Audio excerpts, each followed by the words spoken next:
Bonjour à tous et bienvenue sur le plateau d'A-News Workwell pour cette nouvelle émission dédiée à Chorus, spécialiste de la conception, de l'aménagement, de la gestion d'espaces professionnels et de l'accompagnement au changement par le CARE. Alors après la valeur d'usage qui était l'objet de notre première émission avec Chorus, il est aujourd'hui question d'ergonomie et plus précisément d'ergonomie préventive, un élément clé de la santé et du bien-être au travail, mise en œuvre par Chorus et surtout profondément d'actualité. Alors pour en parler, j'accueille Lisa Richard. Bonjour Lisa. Bonjour. Vous êtes consultante workplace et ergonome chez Chorus. C'est ça. C'est ça. Raphaël Potier, bonjour. Bonjour. Alors vous êtes chef de projet Better Space au service direction du site Becton Dickinson. C'est ça. BD.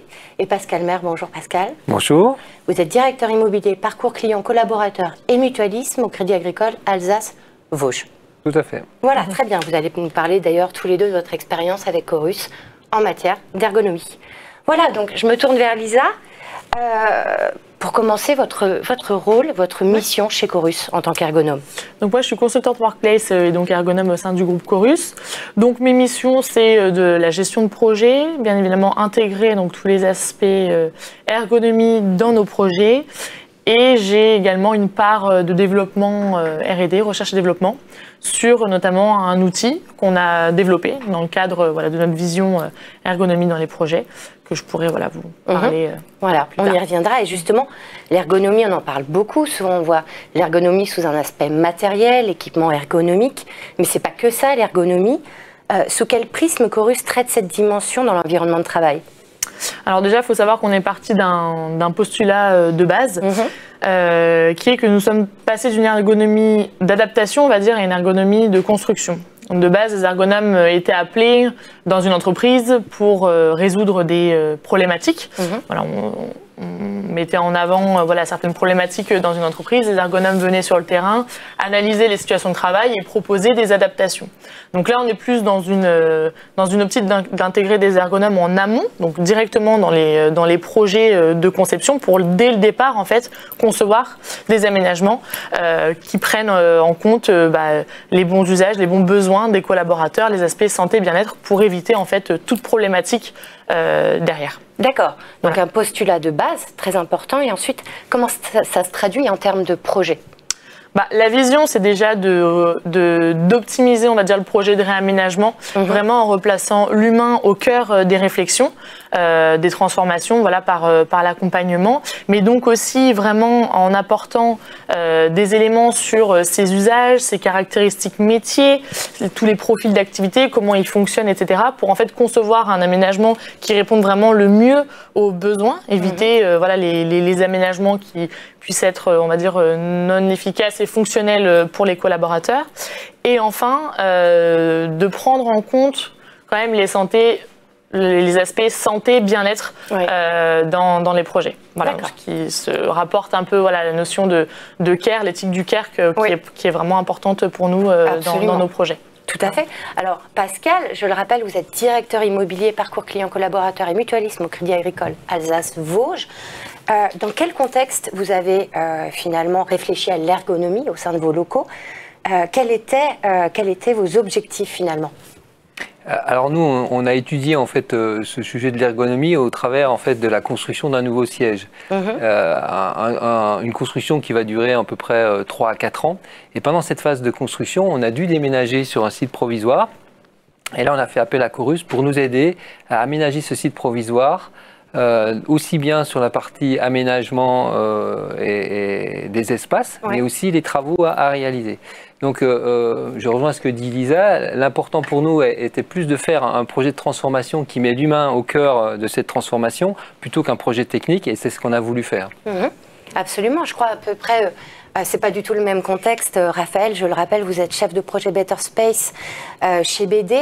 Pareil, quel était finalement un petit peu le contexte d'application de l'ergonomie chez vous ? Alors le contexte, déjà quelques mots sur BD. Oui, donc, bien sûr. On est une entreprise américaine spécialisée dans les dispositifs médicaux. les technologies médicales. Donc, on a un portefeuille assez large de produits. C'est une entreprise qui a 125 ans, on les fête cette année, qui est présente dans 190 pays et qui est en France depuis un peu plus de 60 ans. Et on est présent en région parisienne avec 2 sites tertiaires. Et puis, on a un site majeur près de Grenoble, au Pont-de-Clé, qui a la particularité d'accueillir l'ensemble des activités des unités commerciales de BD. Et également, pour l'une de ces unités commerciale, le siège mondial avec toute sa R&D, ainsi qu'une usine de production. D'accord. Donc on est sur une entreprise qui croît beaucoup, notamment dans ses effectifs. Et pour le site isérois, s'est posé la question déjà avant Covid de pouvoir être en capacité d'accueillir les nouveaux arrivants et d'accompagner, on va dire, les changements stratégiques aussi de l'entreprise.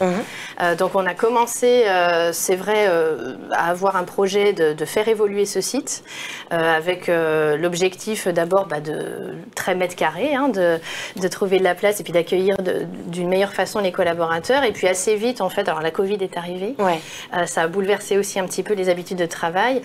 Mais même sans ça, on a assez vite vu aussi que c'était pas juste une question de mètres carrés, qu'il y avait des besoins à aller chercher auprès des collaborateurs et qu'il fallait s'attarder sur la méthodologie, on va dire, pour être sûr de faire quelque chose qui a du sens. Voilà. Donc on a commencé à travailler avec Chorus donc il y a un peu plus de 2 ans et le choix s'est porté de tester aussi, de façon un peu laboratoire, de tester sur une plateforme de 2000 m² des nouveaux aménagements, ce qu'on appelle New Ways of Working. Donc là, les travaux ont été réalisés. Et effectivement, durant toute cette conception, en fait, l'objectif c'était de le faire de façon inclusive. Et donc, on a une trentaine de collaborateurs qui ont participé au design de ces espaces avec Chorus, voilà, qui ont revu les plans. Et ensuite, effectivement, on a eu toute une démarche aussi d'accompagnement pour la prise en main de ces bureaux. Absolument, donc c'est une plateforme pilote assez vaste, je crois. Oui, c'était 2000 m². 2000 m², Ça concernait pas tout à fait 200 personnes. Donc on a voulu, alors dès le début, on a su avec la direction qu'on voulait que ce soit très inclusif. Donc il y a une trentaine de collaborateurs qui ont participé. On avait 2 membres aussi du CSE qui ont participé à l'ensemble des échanges. D'accord. Et c'est très bien d'avoir un pilote parce que là, on se rend compte aussi, on est un petit peu dans le retour d'expérience. Donc on se rend compte aussi des limites de ce qu'on a pu faire. Que voilà, c'est illusoire de se dire qu'on va avoir bon du premier coup. Mais par contre, on s'est attaché pour poursuivre ce projet sur les autres bâtiments, à revoir la méthodologie et à aller chercher encore plus ce côté très inclusif et aller chercher les besoins implicites aussi des personnes. Absolument, donc vraiment, il faut avoir une vision à 360 et c'est un travail au long cours. C'est un travail au long cours. Voilà. C'est un travail très récursif. Absolument, donc on a vu, Lisa, que c'était un véritable enjeu, en tout cas, que l'ergonomie était devenue un véritable enjeu stratégique pour les entreprises. Qu'est-ce qu'on cherche à atteindre? Quel est l'objectif, les objectifs finaux? Déjà, c'est vrai que c'est une demande vraiment de plus en plus récurrente des entreprises, en effet, de replacer vraiment l'humain, on va dire, au cœur des réflexions. Après, les objectifs finaux, voilà, il y en a plusieurs. Comme je disais, il faut vraiment faire une conception vraiment qui réponde aux usages et aux besoins des collaborateurs. Faut en effet qu'ils se sentent embarqués, impliqués dans le projet. C'est aussi important, voilà, de les embarquer, de faire un environnement qui ressentent qu'on fait un environnement vraiment pour eux, dédié à leur métier. Les aspects, bien évidemment, santé et bien-être sont très importants, parce qu'on sait que ça participe à la performance d'une entreprise.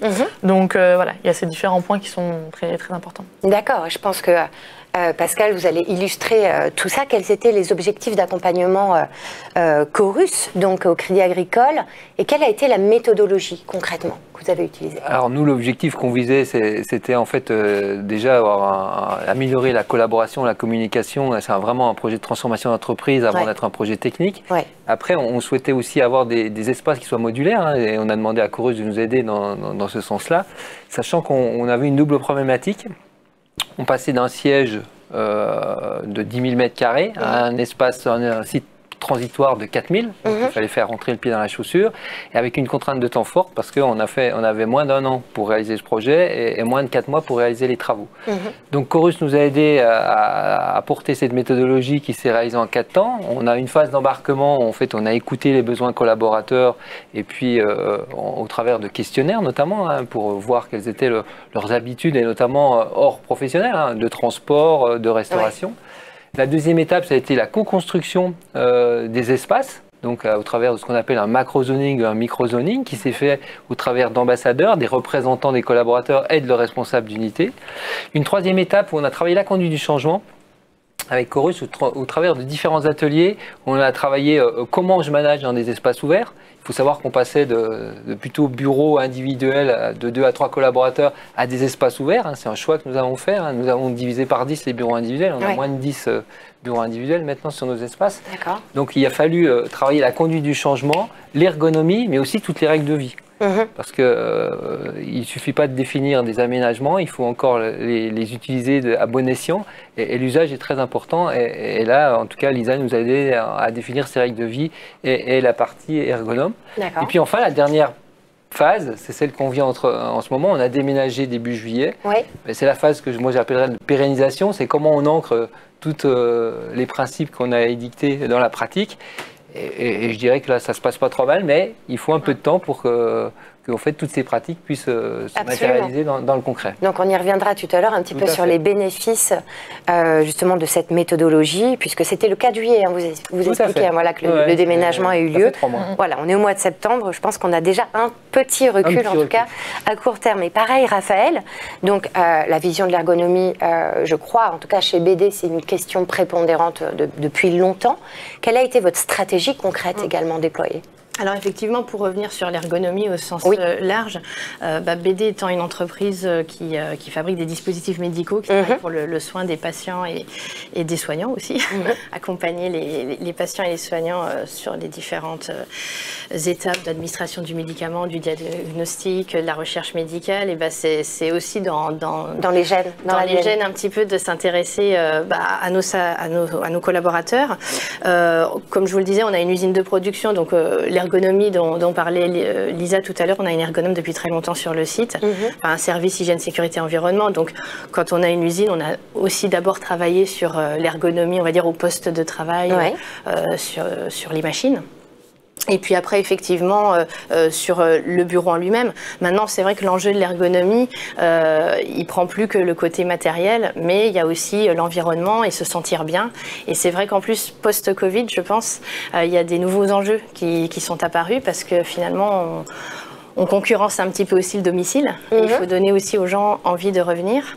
Donc c'est vrai que nous, on avait cette attention de se dire qu'est-ce qu'on peut faire pour que les collaborateurs, qui parfois ont des calls toute la journée, aient quand même envie de revenir sur site, et comment attirer aussi des talents. Absolument. Donc dans la méthodologie avec Chorus, c'était à la fois la conception avec eux, mais aussi, c'est vrai, à l'ouverture du plateau, l'accompagnement. Donc on a fait tout un parcours onboarding, on va dire, avec des sessions avec les managers, les assistantes.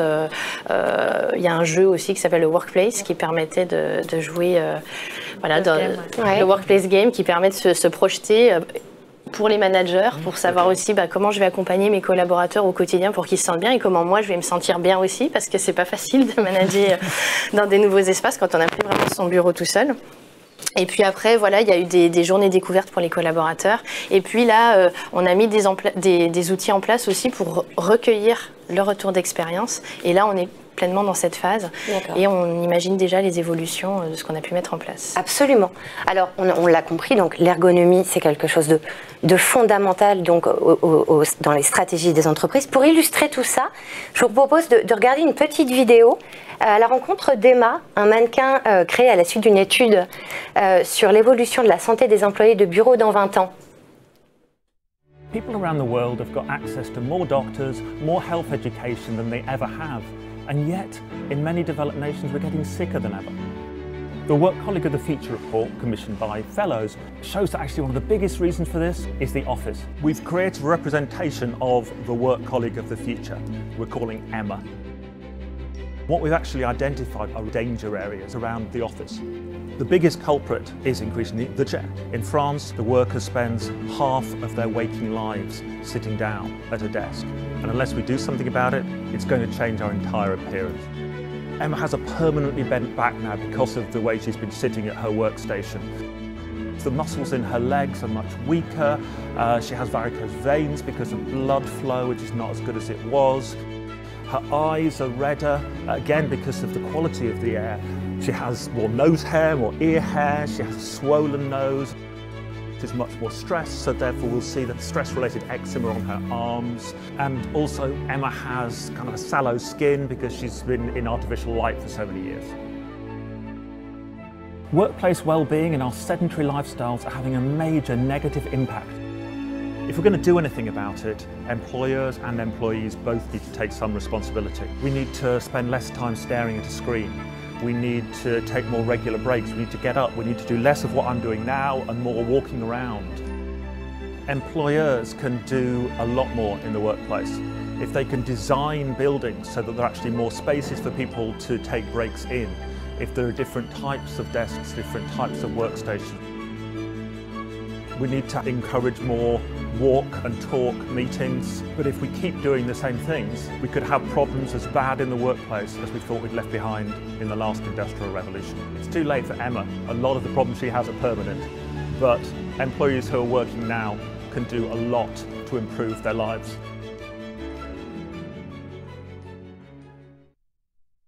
Alors c'est trop tard pour Emma, on a vu. Donc Emma effectivement était un peu une extrapolation finalement de ce que pourrait être un monde du bureau finalement sans prise en compte de l'ergonomie. Qu'est-ce que ça vous enseigne, Lisa? Oui, en effet, oui, Emma fait un peu peur, hein, c'est une extrapolation, mais voilà, c'est la réalité. Il faut savoir que les gens qui travaillent en bureau sont 75% de leur temps assis. Voilà, il y a de nombreuses problématiques, enfin risques, on va dire, de ce travail de bureau, on l'a vu. Et donc, voilà, nous, en tant qu'aménageurs d'espace, on peut forcément agir là-dessus, on l'a vu dans la vidéo. Donc, en effet, on a parlé en amont de tout ce qui est accompagnement, analyse, vraiment du travail réel et non prescrit, je tiens à le souligner, parce que c'est vrai que voilà, il y a le travail prescrit qu'ont les employeurs, enfin voilà, les managers, mais il y a aussi le travail réel et c'est important d'aller analyser quand même ce travail réel pour concevoir un aménagement vraiment qui réponde aux besoins. Il y a tout cet aspect accompagnement, voilà, co-conception dans les ateliers. Ouais. Mais il y a en effet toute cette partie sur vraiment l'aménagement purement des espaces où on peut vraiment agir, donc notamment par tout ce qui est préconisation mobilier. Donc avoir des ergonomes dans les projets, ça permet vraiment d'avoir de réelles préconisations sur tout ce qui est aménagement de poste. On l'a vu, qualité de l'air, environnement intérieur, etc. Donc voilà, on a vraiment un levier d'action là-dessus. Ouais. Et notamment au Chorus aussi, donc on accompagne post-emménagement vraiment sur la prise en main, Pascal le disait tout à l'heure, des environnements de travail, notamment comme par exemple des formations gestes et postures qu'on fait, parce que c'est pas tout de préconiser un bon mobilier, il faut aussi apprendre aux gens à l'utiliser, parce que la plupart des gens savent pas forcément les réglages en fait qu'ils ont sur leur siège, sur leur poste, et savent pas forcément les règles en fait pour régler leur poste. Donc voilà, c'est des choses qu'on met en place vraiment dans l'accompagnement de la prise en main des espaces de travail. Absolument, et on le voit à l'antenne, les internautes le voient, en tout cas des exemples d'ateliers mis en place.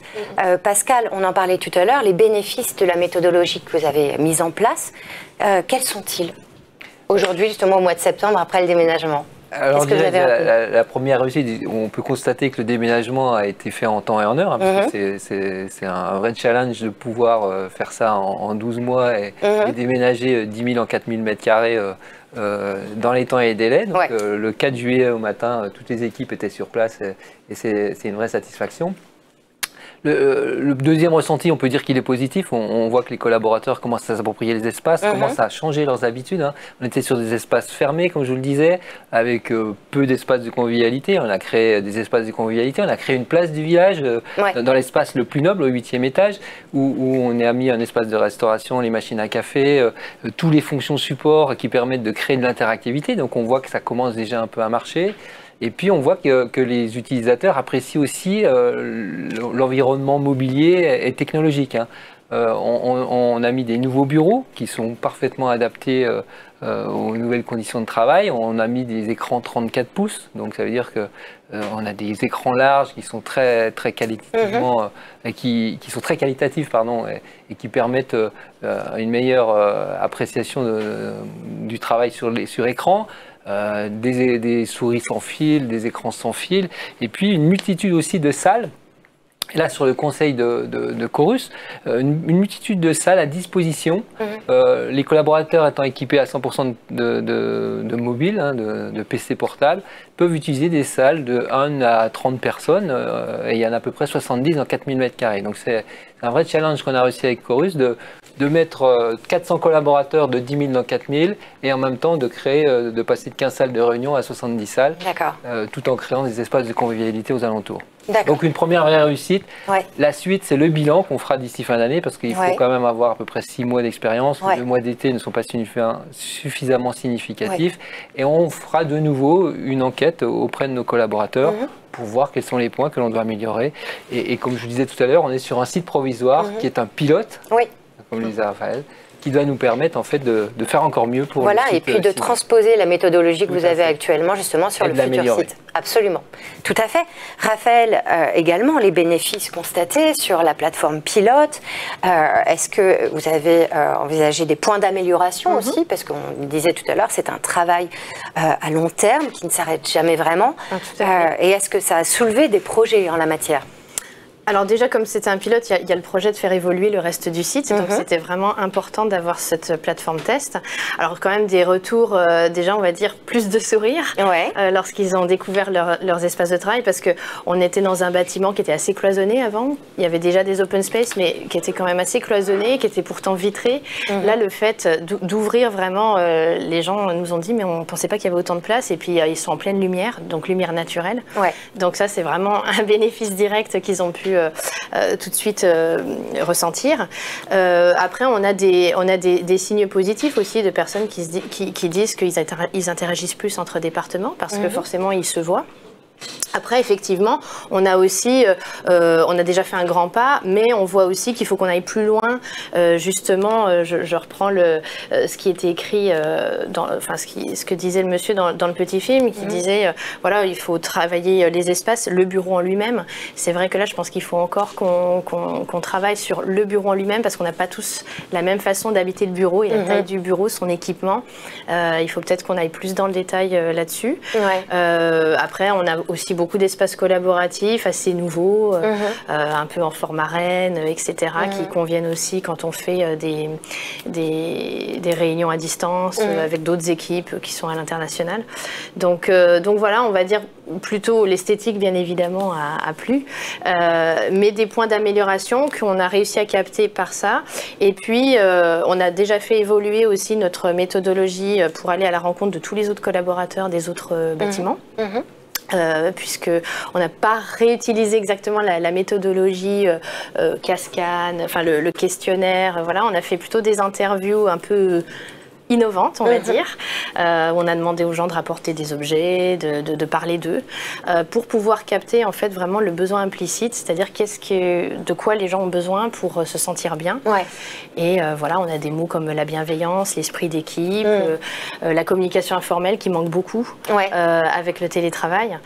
Et donc tout ça va nous permettre, en l'additionnant avec le retour de cette plateforme pilote, eh bien, c'est ce qu'on est en train de faire avec Chorus, de définir des nouveaux concepts architecturaux pour aller servir à la fois les besoins et puis les stratégies aussi. On rencontre aussi la direction qui a des stratégies pour ses équipes, et il faut pouvoir répondre à l'ensemble de ces enjeux. Voilà.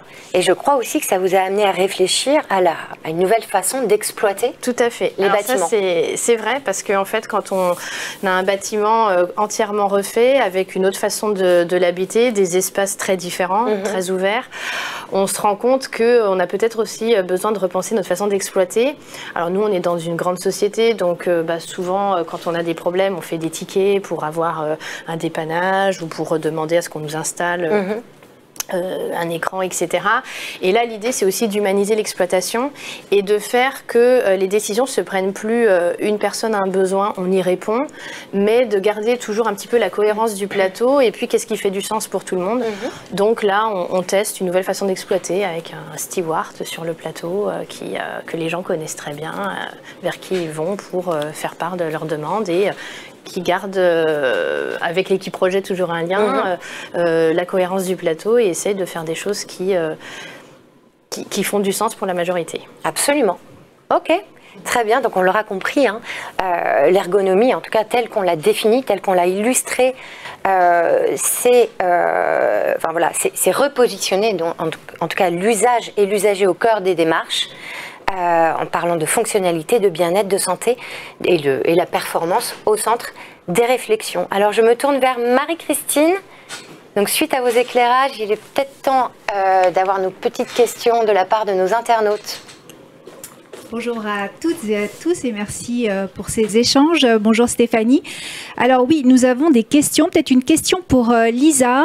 On le sait, se préoccuper de la santé au travail pour les entreprises et tout ce qui est notamment mobilier ergonomique, cela a un coût, ça coûte cher. Avez-vous des alternatives ?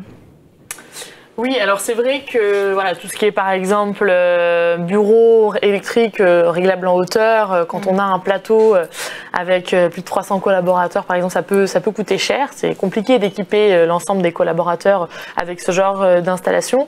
Maintenant, c'est vrai qu'on met en place des alternatives. Pascal en a un petit peu parlé. Tout ce qui est espace de repli, comme les salles de réunion ou les box de repli de 3 personnes. Et ben en fait, l'idée c'est vraiment de varier en fait le mobilier qui est à l'intérieur de ces espaces, pas tout le temps mettre du mobilier standard avec des chaises classiques en position assise. On peut très bien mettre du mobilier donc fixe, hein, pas forcément réglable en hauteur, mais utilisable en position debout, tout simplement, pour pouvoir faire, quand on a par exemple un coup de téléphone ou une réunion d'1 heure, de pouvoir s'isoler dans un espace et de pouvoir avoir l'opportunité de faire cette réunion debout, disons dans une position qui change de la position classique qu'on a au bureau standard. Absolument. Comme il disait tout à l'heure, le monsieur dans la vidéo, c'est vraiment la clé, c'est vraiment le mouvement, quoi. C'est vraiment contrer cette sédentarité. Donc voilà, si on n'a pas le budget vraiment d'avoir des postes électriques, parce que souvent en fait c'est vrai qu'on pense à ça, voilà, il y a des alternatives. On peut initier le mouvement autrement dans les espaces. D'accord. Ok, très bien. Une deuxième question peut-être ? Oui, des questions concernant l'outil Cascan. Avez-vous de bons taux de retour ? Alors l'outil Cascan, en effet, Raphaël l'a évoqué, donc c'est notre fameux questionnaire en ligne, donc qu'on passe en fait au début de nos projets de conception. En fait, il permet de recueillir donc tout ce qui est usage, je l'ai évoqué tout à l'heure, des collaborateurs, vraiment comprendre leurs caractéristiques métiers, parce que c'est vrai que quand on fait seulement les interviews, on peut pas sonder.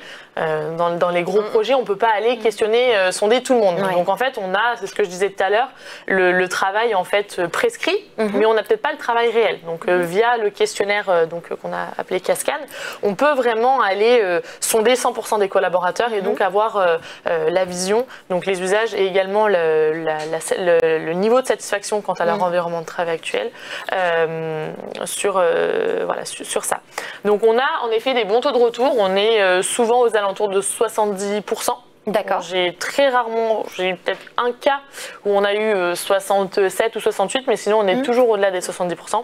Donc c'est vrai que les gens sont quand même friands de donner leur avis, de s'exprimer, parce que c'est vrai qu'il y a toute une partie satisfaction. C'est pour ça qu'on le fait avant nos projets et qu'on le refait également après, donc 6 mois après l'emménagement, pour en fait comparer les niveaux de satisfaction, un peu avoir un retour d'expérience, une sorte de ROI sur nos aménagements en fait. Donc voilà, les gens sont quand même friands de donner leur avis et on est aux alentours d'un taux de réponse de 70%. C'est ça. Le Cascan, c'est un questionnaire qu'on fait enfin, j'ai envie de dire, idéalement une fois par an ou à chaque changement de projet quelle est la fréquence finalement d'un cascade? En fait, on le fait une fois quand on a un projet d'aménagement, de conception. On le fait donc au début du projet, voilà, pour comprendre en fait tous les usages, tous les besoins. Donc c'est pas un sondage qui fait une récolte des besoins où on demande ce que vous avez besoin d'espace de rangement, etc., etc. C'est pas ça. Le collaborateur vient pas dire ce qu'il a envie. On interroge vraiment sur, par exemple, la fréquence de la venue au bureau. Est-ce que la personne travaille plus de manière collaborative ou plus de manière individuelle? Et donc sur tous les aspects satisfaction. Et en fait, ça donne des éléments pour le cahier des charges de conception. En fait, ça vient enrichir le cahier des charges de conception. Absolument. Tout en embarquant et en impliquant les collaborateurs. C'est ce que je disais au début, parce que c'est important dans les projets. Donc voilà, c'est un questionnaire qu'on fait lors de la phase de conception, et on le fait seulement une deuxième fois post-emménagement, après le projet, après les travaux, une fois que les gens ont utilisé en fait leurs espaces de travail, pour voir déjà si les usages ont évolué, parce que dans certains projets, on essaie de développer, d'initier plus de collaboratifs, plus d'échanges informels. Donc déjà voir si ça a permis, si l'environnement a permis un peu de développer ces caractéristiques métiers, et donc de voir si l'environnement est plus satisfaisant pour les collaborateurs. Voilà, donc il se fait 2 fois en fait dans un projet de réaménagement. D'accord, absolument. Voilà. Ok, très bien. Marie-Christine, je rebondis sur vos propos, Lisa. Réussissez-vous toujours à répondre à tous les besoins et n'est-ce pas risqué de questionner tout le monde? Alors donc c'est ce que je mentionnais. En effet, c'est pas un sondage qui va vraiment récolter le besoin des collaborateurs. On questionne vraiment sur les usages, donc sur vraiment les caractéristiques métiers. Donc en fait, ils ne s'expriment pas vraiment sur est-ce qu'il leur faudrait un bureau individuel ou est-ce qu'il leur faudrait, je sais pas moi, 10 salles de réunion. On leur demande pas de faire une liste, parce que c'est sûr que c'est impossible de répondre aux envies et aux besoins de tous les collaborateurs. Voilà, on comprend bien. Et donc ça, on rassure vraiment souvent le client là-dessus. C'est vraiment un sondage qui vient comprendre les modes de fonctionnement, l'organisation, les usages, pour, comme je disais en introduction, vraiment faire un espace, concevoir un environnement qui réponde vraiment aux usages des collaborateurs, et donc à 100% d'entre eux. Parce que c'est vrai que dans nos démarches, on fait beaucoup d'interviews, d'ateliers, mais voilà, on ne peut pas avoir 100% des collaborateurs, c'est compliqué, on n'a pas le temps. Et donc, grâce à ce questionnaire, on peut vraiment toucher tout le monde et embarquer tout le monde et impliquer tout le monde. Et on l'a fait en effet dans les deux projets, et il me semble qu'il a été plutôt bien. En tout cas, sur les 2 projets, on avait eu 70% de taux de retour. Et il n'y a pas eu il me semble, de frustration pour les collaborateurs sur le fait qu'ils se sont pas sentis, en tout cas, non entendus, quoi. Ça nous a permis, par exemple, pour compléter, ce questionnaire nous a permis, par exemple, nous, d'identifier quels étaient les besoins en termes de restauration. Sachant que dans le site transitoire, il n'y avait pas de restauration, alors qu'avant, il y avait un restaurant collectif. Par contre, quand on a vu le besoin, on a décidé de faire appel à un partenaire qui nous apporte une restauration sur place, alors qu'on ne l'aurait peut-être pas fait si on n'avait pas eu les éléments du questionnaire. Absolument. Donc c'est des éléments qui sont complémentaires et qui nous amènent vraiment les besoins, mais en tout cas génériques, pas forcément liés à l'espace de travail proprement parlé. Okay. Oui, en effet, il y a plusieurs domaines, on ne touche pas qu'au bureau. En effet, on questionne aussi sur tout ce qui est serviciel, etc. Absolument. D'accord, très bien. Peut-être une nouvelle question? Plus de questions, mais si jamais nous en avons, nous les transmettrons à nos invités, bien sûr. Absolument. En tout cas, merci beaucoup pour votre témoignage à tous les 3.